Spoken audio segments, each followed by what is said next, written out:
Okay, painting our cactus today. So we have it all plastered, the plaster dry. We're focusing just on the cactus, not on the pot. On your tray, you're gonna have some greens, yellows, and then remember, you can always grab your mixing trays or plates to create a new color. So you have that. We also have a really big brush because you're gonna have to like stipple it, which is me, like what I'm doing, to get it in these little crevices. So you get to figure out how you want to paint your cactus. Again, only the cactus, not the pot. You have your mixing tray and your brush. When you're done, please listen, I'll tell you where to put your cactus. There's a table. You are responsible for putting your brush in the sink, your tray in the plate, and then your big tray with the paint all back there. So I'm just gonna start by mixing. You gotta flip it upside down to get those weird spots. But if you just do this, you can see that it's leaving spots. So you kind of have to push it into the paint.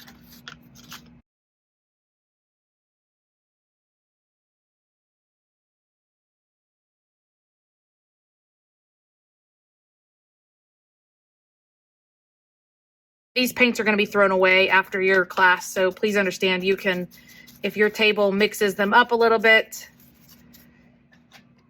that's up to your table because they will not be reused.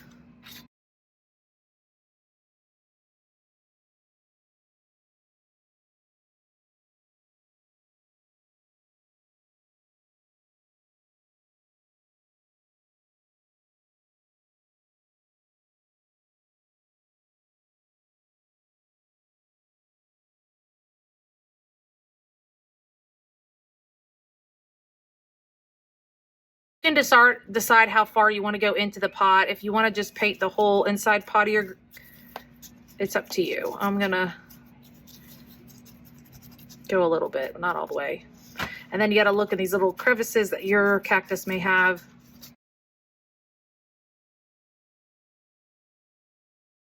So again, we're not painting the pot. So once you're done with this completely, listen, I will tell you where to put this to dry. This is trash. This goes in the sink to get washed. And then remember, when everybody at your table's done, please return your tray back to the back counter.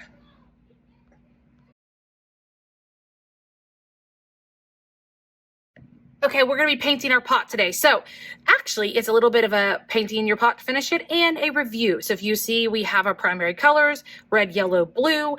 You will need a mixing tray. I've went ahead and stuck the plastic plates on there because they don't soak in. So these are a better option than the paper plates. And you are going to use your primary to mix primary or secondary to create the colors you want for your pot. So example, if you would like an orange, you're gonna have to mix 2 of these to create your orange. Does anybody know what 2 you're gonna mix to make orange? I hope you said yellow and red. We always go lightest to darkest. If you wanna make green, I hope you know how to make green, which we already have a lot of green, but it's not gonna be the same shade since you're mixing it.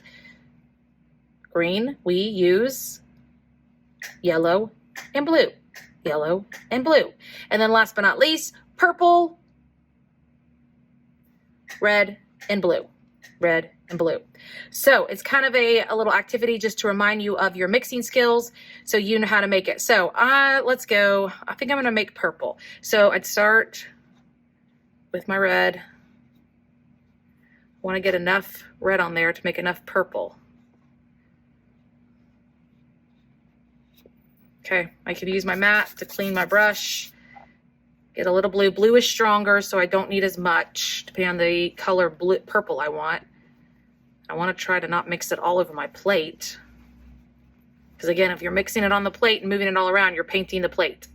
Okay, so I've made my purple. I'm gonna go ahead and paint my pot.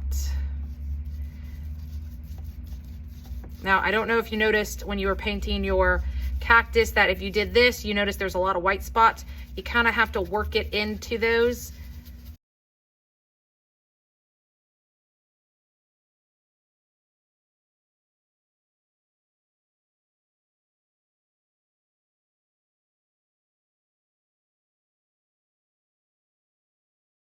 You can also think about complementary colors as another important tool. So the other color that complements green, if if I wanted to focus on my green, is the cactus. Does anybody remember what is the complementary color of green?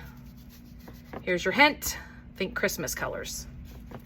So this part that's in here, I'm actually going to make a brown color, and I don't know how to tell you to make brown. I just know it involves your primary color. So what I'm going to do is I already have a secondary color, and I'm going to add a complementary color on top. So if I already have a color already made, I can use this to make my brown.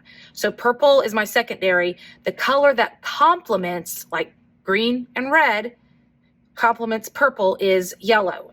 So I'm going to wipe off as much purple. This yellow is my lightest color.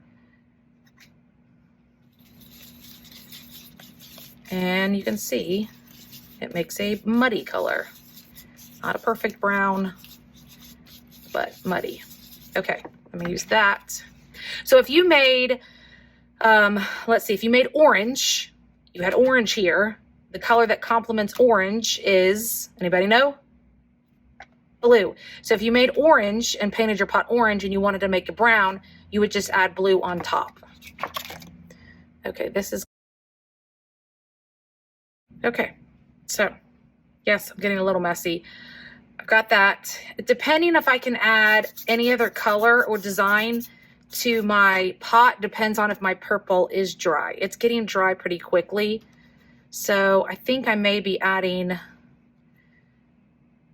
think I'm gonna add some yellow stripes to it. I don't know how, no, let's add blue. I'm gonna add blue stripes. I'm afraid yellow won't show up on here. So again, if you need to leave out in the back counter a yogurt cup of different sizes that are smaller than what you start with, just in case you want to add detail. Okay, so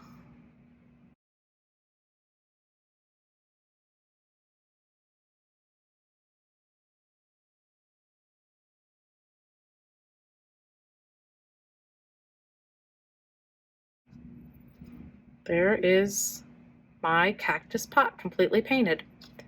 So for cleanup, again, you're going to put your cactus on the back table where they've been drying. If you used any brushes, whatever brushes you use, please walk those to the sink and drop them off.